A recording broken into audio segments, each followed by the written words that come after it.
शहर के दिग्गज डॉक्टर ईएनटी के सीनियर डॉक्टर हैं हमारे साथ सुमित उपाध्याय जी।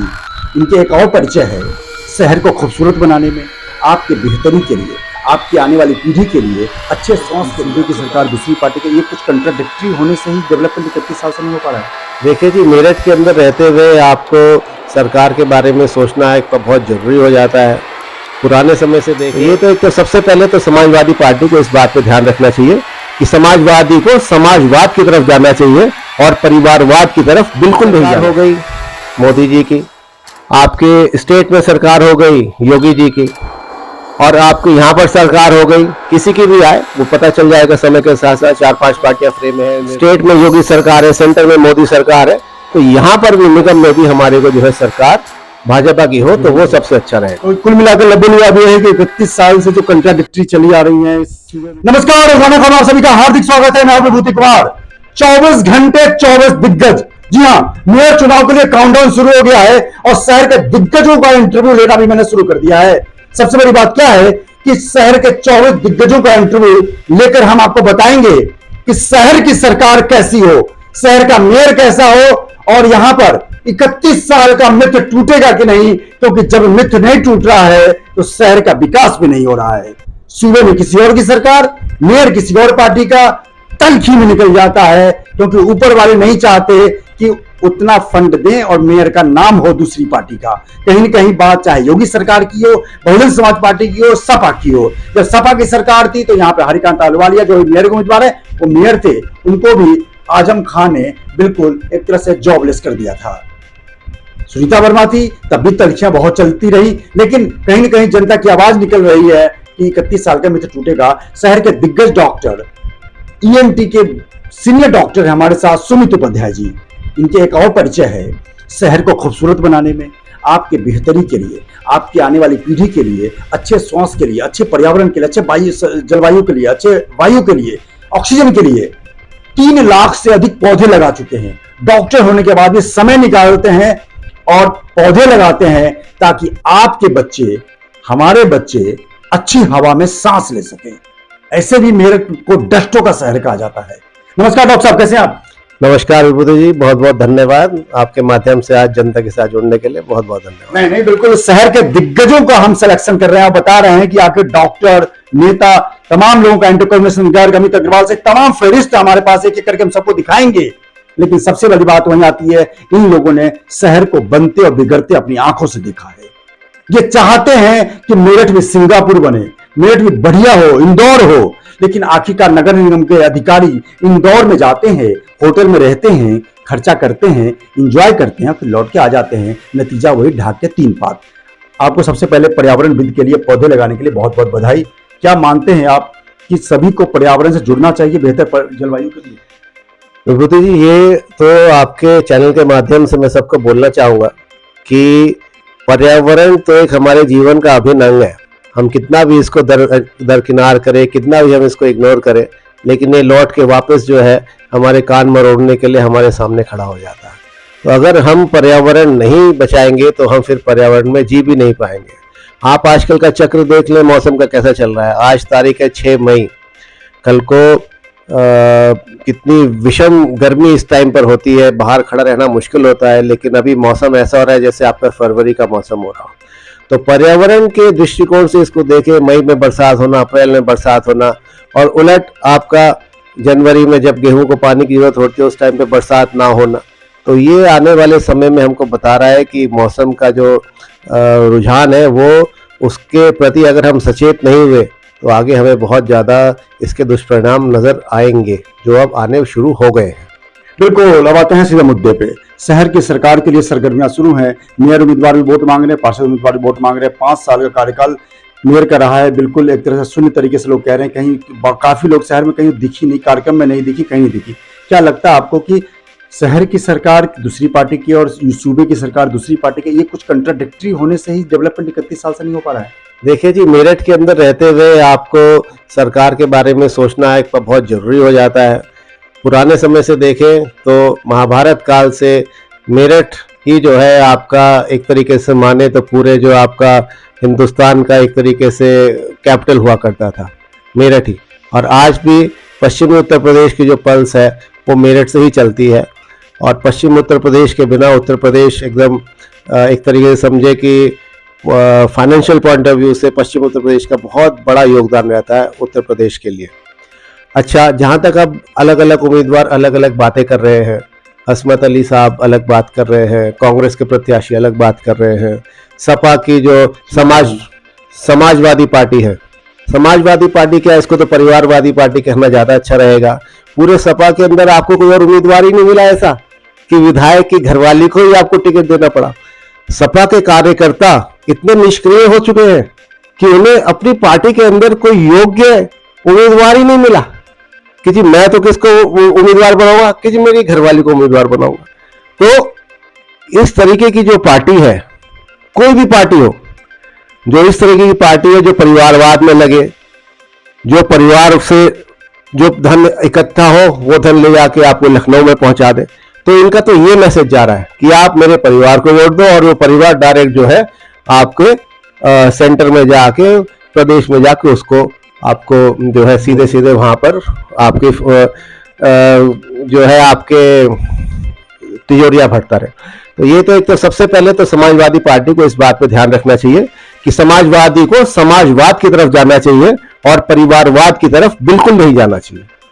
जी जी जी। दूसरा, अब आप मुद्दे की बात है कि अब ये जो आपने, जैसे आपने तो अपने आप ही सब कुछ बता दिया, आपके सेंटर में सरकार हो गई मोदी जी की, आपके स्टेट में सरकार हो गई योगी जी की, और आपको यहाँ पर सरकार हो गई, किसी की भी आए वो पता चल जाएगा समय के साथ साथ। 4-5 पार्टियां फ्रेम है, निर्दलीय उम्मीदवार भी जो है अपना पूरा जोर लगा रहे हैं, लेकिन क्या एक सामंजस्य बन सकता है? जितना कि हम देखते हैं कि सारी पार्टियों में आपस में इतनी कटुता है, अगर यहाँ पर कोई और पार्टी का पार्षद आ जाता है तो क्या सपा का पार्षद, बसपा का पार्षद, कांग्रेस का पार्षद इतना ज्यादा मोटिवेट कर पाएगा? और क्या सेंटर का इतना ज्यादा उसके ऊपर विश्वास होगा कि हम जो फंड दे रहे हैं वो फंड को ये यूटिलाइज कर लें? परिवारवादी पार्टी है, वो तो सारे फंड को निकाल के एक परिवार से दूसरे परिवार में ट्रांसफर कर देगी। तो इस टाइम पे जब सेंटर में भी योगी सरकार है, स्टेट में योगी सरकार है, सेंटर में मोदी सरकार है, तो यहां पर भी निगम में भी हमारे को जो है सरकार भाजपा की हो तो वो सबसे अच्छा रहेगा। तो कुल मिलाकर लब्बन हुआ भी है कि 31 साल से जो कंट्राडिक्टरी चली आ रही है इस सूबे में, किसी और की चाहे सब बस भाजपा रही हो तो यहाँ पे दूसरी पार्टी का, सपा रही हो तो दूसरी पार्टी का।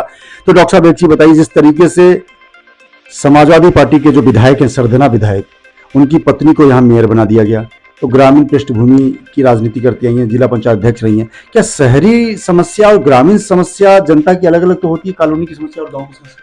बिल्कुल जी, देखा जाए तो शहरी समस्या और जो आपकी गांव की समस्या बिल्कुल अलग होती है। शहर के आदमी को और गांव के आदमी को अलग अलग चीज़ों के लिए माथापच्ची करनी पड़ती है। शहर में हम लोग बात करते हैं नाली में पानी से रोड पे नहीं आना चाहिए, गांव में नालियां बहती रहती रोड पे। बिल्कुल, शहर में अलग तरीके की बातें हैं, गांव में अलग तरीके की बात है।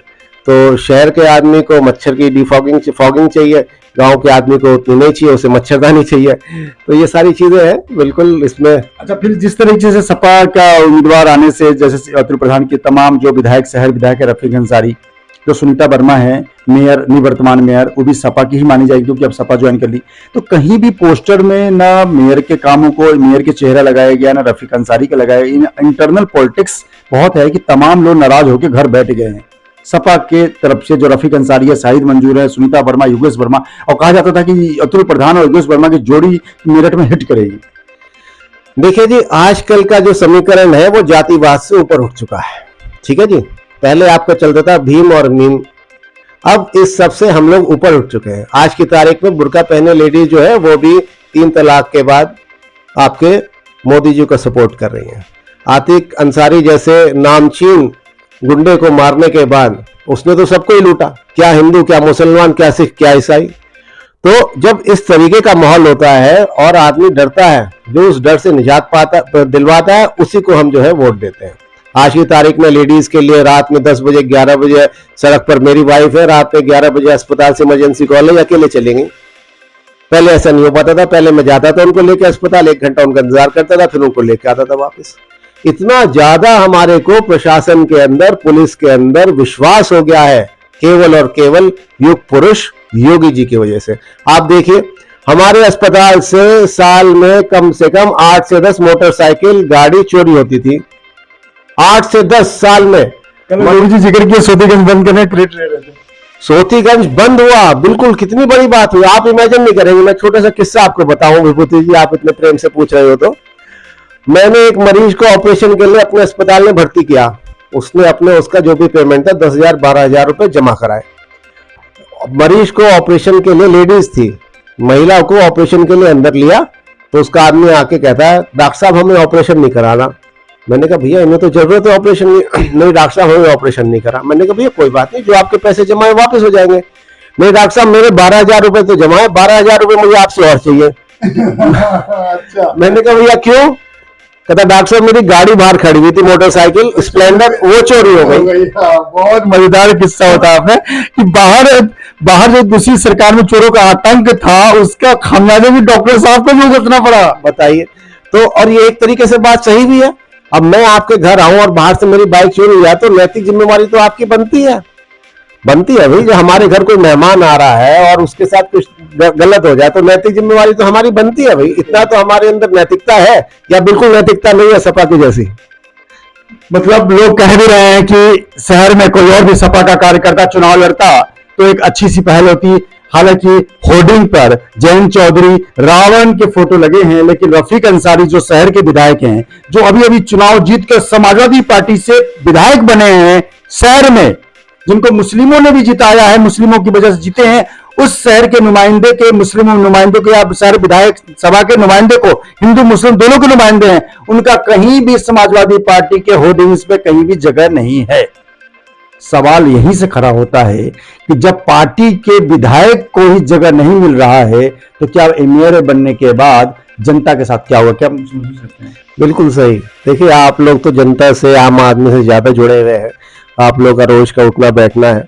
बिल्कुल आप देखिए जब इनका पर्चा जमा हुआ तब भी कोई इनके शाहिद मंजूर साहब नहीं थे। शाहिद मंजूर साहब तो यहाँ के जाने माने पुराने अपना रहते हैं, अच्छा मामला है। बिल्कुल अपना खानदानी एक बात मान के चले तो खानदानी जो है उनका रुतबा है। इतना बढ़िया बाबूजी के इतना बढ़िया रुतबा था, इंदिरा गांधी जी उनके घर में सेवा लेने तो जाना चाहिए था सीमा प्रधान जी, और तो प्रधान जी वो भी नाराज हैं। कहा जा रहा था कि योगेश वर्मा जी हाथ में हाथ डालकर चुनाव लड़ेंगे तो पति पत्नी शहर से ही बाहर चले जाते हैं। अब ये आपको सब पता ही है, लेकिन हमारी तो जो है इस बार पूरी की पूरी ट्रिपल इंजन की सरकार है। और डॉक्टर फ्रेटर्निटी ने बिल्कुल तय कर लिया है। डॉक्टर फ्रेटर्निटी ने तय करा है कि जो भी हमारे ऊपर जुल्म करेगा, जो भी हमारे जो है ऊपर गलत नजर से देखेगा, हम उसको मुंह तोड़ जवाब अपने वोट के माध्यम से देंगे।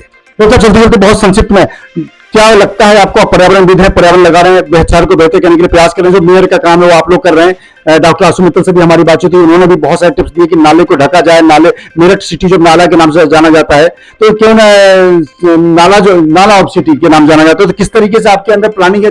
2-4-5 बता दीजिए। देखिए सबसे छोटी बात जो हम लोग आज से ही और कल से इम्प्लीमेंट कर सकते हैं वो आपके चैनल के माध्यम से मैं अवगत कराना चाहूंगा कि आप सुबह उठ के मॉर्निंग वॉक पे निकलिए 4:30 बजे 5 बजे। आपको शहर में हर जगह दिखाई देगा कि बहुत अच्छे से झाड़ू और ये आपका लगता है। ये हमारे को धन्यवाद देना चाहिए मनीष बंसल जी का, जो नगर आयुक्त रहे थे, और उन्होंने इस तरीके से लोगों की ड्यूटी लगाई कि सुबह 5 बजे से जो है आपके आदमी काम सब चालू कर देते हैं और खटका झाड़ू लगा के शहर के ऊपर आपका पत्ते पॉलीथीन सारी एक जगह सकेर के रख देते हैं।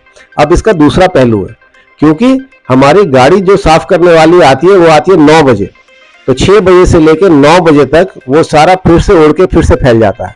तो जो साफ करने वाला व्यक्ति है हमारा, जो साफ करने वाले हमारे लोग हैं, सफाई कर्मी है, उन्हें मजबूरन उन पे आग लगानी पड़ती है। आप सुबह उठ के 5 बजे देखेंगे तो हर वार्ड के अंदर आपको करीब 10 से 15 ऐसे स्थान दिख जाएंगे। हर पार्क के अंदर आपको ऐसा स्थान दिख जाएगा जिसके अंदर की पत्तों में आग लगी हुई होगी और ऊपर धुआं उठ रहा होगा। ये काम हम किसी भी सरकार आ जाए, कोई भी सरकार आ जाए, कोई भी महापौर आ जाए, वो धुआं हमें उतना ही नुकसान दे रहा है, हमारे को छाती में उतना ही नुकसान दे रहा है, हमारे को नाक में उतना ही नुकसान दे रहा है, उतनी एलर्जी दे रहा है, हमें दमा की उतनी ही शिकायत दे रहा है, हमें COPD की उतनी बीमारियां दे रहा है। ये चीज जरूर और जरूर कम होनी चाहिए। जो सुबह उठ के पत्तों में आग लगाई जाती है, पॉलीथीन में आग लगाई जाती है, वो बिल्कुल बंद होना चाहिए। सरकार को अच्छे से पता है, सैटेलाइट के माध्यम से लें, चिन्हित करें कौन से वार्ड में कौन सा सफाई कर्मी है, उसके ऊपर प्रॉपर जुर्माना करें। बिल्कुल, ये थे शहर के जाने माने चिकित्सक, जाने माने डॉक्टर डॉक्टर सुमित उपाध्याय। कई चेहरे हैं, सामाजिकता के चेहरे हैं, डॉक्टर के चेहरे हैं, और सबसे बड़ी बात क्या है कि पौधे लगाकर आपको बेहतर ऑक्सीजन और पर्यावरण देने का जो चेहरा है उनको जरूर नोट कर लीजिए, क्योंकि ये मेहनत कर रहे हैं आपके बच्चे के लिए। इसलिए मजबूती प्रदान कीजिए, समय रहते पौधे लगाइए और सुमित उपाध्याय के हाथों को मजबूत कीजिए। और इन्होंने जो टिप्स दिए हैं आग लगाने के, उस पर भी विराम लगनी चाहिए। कहीं न कहीं जुर्माना से आदमी अनुशासित होता है, इसके लिए पहल करने की जरूरत है। शहर की सरकार 24 दिग्गज 24 घंटे में हम लगातार कई नए चेहरे से आपको रूबरू करवाएंगे। तब तक के लिए दी इजाजत, नमस्कार। और चैनल को सब्सक्राइब जरूर कीजिए, क्योंकि मैं कहता हूं मेरठ की बड़ी खबर के प्रायोजक हैं CJDAV public school, L block, Shastri Nagar, Meerut. 25 से 30 साल के बेहद अनुभवी शिक्षकों के साथ बेहतर पढ़ाई, साथ ही नैतिक मूल्यों व संस्कारों का बड़ा स्कूल। Admission start. सबलिंग बच्चों की फीस में छूट।